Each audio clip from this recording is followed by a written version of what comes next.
As tensions escalate between the US and South Africa, a crucial question emerges: can diplomatic ties survive political pressures? With increasing calls for isolation due to South Africa's alliances with Russia and China, the stakes for global relations have never been higher, a bully's playground. Let's start with the historical context of the United States as a dominant global power. At the turn of the 20th century, the US was shifting gears from isolationism to a more assertive role on the world stage. The Spanish-American War in 1898 was a pivotal moment, showcasing America's military strength and leading to significant territorial gains. This was just the beginning. Now, why did this happen? Economic interests were a huge factor. As industrialization took off, the US needed new markets for its goods and sources of raw materials. Influential thinkers like Alfred Thayer Mahan argued that national prosperity depended on controlling sea lanes and overseas territories, which pushed the US to expand its naval capabilities. This newfound assertiveness came with American exceptionalism, the belief that the US had a moral obligation to spread democracy and capitalism. Critics argue this reflects a bullying mentality, where non-compliance leads to sanctions or military threats. So, how does this historical backdrop shape perceptions of US foreign policy today? Countries around the world are increasingly wary of American intentions, leading to a more multipolar world where nations are asserting their sovereignty against perceived US hegemony, the art of economic warfare. Now, let's talk about tariffs. Under Donald Trump's presidency, tariffs became a major tool for exerting pressure, not just on rivals like China, but also on allies like Canada. Imagine using tariffs as a weapon. Trump believed these taxes on foreign goods would protect American jobs while punishing unfair competitors. Take steel and aluminum tariffs, for example. These were justified as necessary measures to safeguard American manufacturing. But what happened next? Retaliatory actions from affected countries escalated trade tensions globally. Canada responded with its tariffs on American products, highlighting how interconnected our economies are. This tactic raises significant concerns about long-term implications for global trade relationships. While some industries may benefit in the short term, consumers often face higher prices due to increased costs of imported goods. Trump's use of tariffs illustrates a broader theme in US foreign policy, leveraging economic power to exert influence and control over other nations. It shows how America prioritizes national interests over established diplomatic norms, reinforcing that perception of being a bully on the global stage. Balancing alliances. Let's move our focus to South Africa, a nation currently navigating complex geopolitical dynamics amid rising tensions between major powers like China, Russia, and the United States. South Africa has a unique history shaped by apartheid and its transition to democracy, which influences its current foreign policy. China's growing influence in Africa presents opportunities and challenges for South Africa.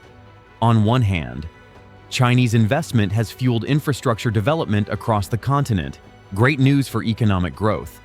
But there are also concerns about becoming overly dependent on Chinese financing and losing sovereignty over national resources.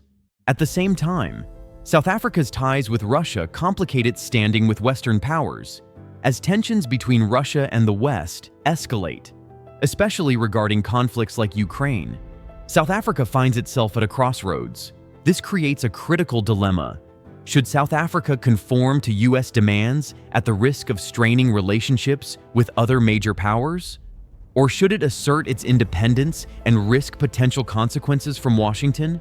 It's fascinating how South Africa strives for balance amidst competing interests while attempting to maintain its sovereignty in an increasingly multipolar world. Isolation or engagement? Next, dive into the Republican Party's approach to foreign policy regarding punitive measures against countries like South Africa that diverge from US interests. There's been a noticeable shift towards isolationist strategies within certain factions of the party. Some Republicans believe that withdrawing support from nations perceived as antagonistic will protect American sovereignty while sending a clear message about unacceptable behavior on the global stage. Others view isolation as an opportunity to reassert U.S. dominance in regions threatened by rising powers like China. But here's where it gets interesting. This isolationist sentiment often clashes with traditional engagement strategies that emphasize diplomacy over coercion. Historically, engagement has been seen to foster cooperation based on mutual interests rather than fear or punishment. A double-edged sword. Let's unpack AGOA, the African Growth and Opportunity Act, and what it means for U.S.-Africa relations. AGOA was designed to boost trade between the United States and African nations by providing duty-free access to American markets for eligible countries, meeting specific criteria regarding governance and human rights. But here's where things get complicated. Recent pressures from U.S. politicians threaten South Africa's participation in AGOA unless it changes its foreign policy towards nations like China and Russia. This creates a double-edged sword for South Africa. While AGOA offers significant trade benefits that can fuel economic growth, losing access could have devastating effects on its economy, especially given its reliance on exports to the U.S. As we delve into AGOA's implications for U.S.-Africa relations, we must consider whether this legislation can continue serving as an effective tool for promoting growth, or if it risks becoming another instrument of American coercion aimed at enforcing compliance with U.S.-centric policies. The push for sanctions. If the U.S. chooses to impose sanctions on South Africa, a variety of economic measures could be enacted to pressure the government regarding its relationships with Russia and China. One immediate action might involve imposing tariffs or quotas on South African exports, especially in key sectors like agriculture and mining. In addition to trade restrictions, the U.S. could impose financial sanctions targeting specific South African banks involved in transactions with sanctioned entities. This would restrict their access to U.S. financial markets, limiting their operational capacity and discouraging foreign investment. The anticipated consequences of these sanctions could be profound. Economically, South Africa could face increased unemployment rates and inflation as businesses struggle to adapt to reduced trade opportunities. Socially, these sanctions might exacerbate existing inequalities, disproportionately affecting lower-income communities who rely on jobs in export-driven sectors. Politically, these measures could lead to increased anti-American sentiment, complicating U.S.-South Africa relations. Resistance or compliance. In response to U.S. threats and pressures, South African leaders and citizens are likely to adopt a complex mix of resistance and compliance. On one hand, there's a strong sentiment among government officials to assert national sovereignty and resist what they perceive as an undue external influence on their foreign policy decisions. They might take a firm stance against U.S. demands, emphasizing their right to pursue an independent path. However, compliance may become necessary if the economic repercussions of potential sanctions start to materialize. Leaders might engage in diplomatic discussions with U.S. officials to negotiate terms that could alleviate some pressures while maintaining a degree of independence in their foreign policy decisions. Public sentiment will play a crucial role here. Conversely, if non-compliance leads to visible economic hardship, such as job losses or rising prices, public pressure may push leaders toward cooperation with U.S. expectations. Civil society organizations and political opposition groups could also influence the response strategy by advocating for stronger ties with alternative powers like China and Russia as a counterbalance to U.S. pressure. The ripple effect. U.S. actions against South Africa could have significant ripple effects on global relationships, influencing how other countries perceive their ties with both the United States and South Africa itself. Countries observing these developments may reassess their diplomatic strategies based on the outcomes of U.S.-South Africa relations. For nations that have historically aligned with the U.S., such as those in Europe or parts of Asia, there may be hesitation to fully support American sanctions if they perceive them as counterproductive or damaging to regional stability. Countries might fear that siding too closely with U.S. policies could jeopardize their economic interests, especially if they have strong trade ties with South Africa.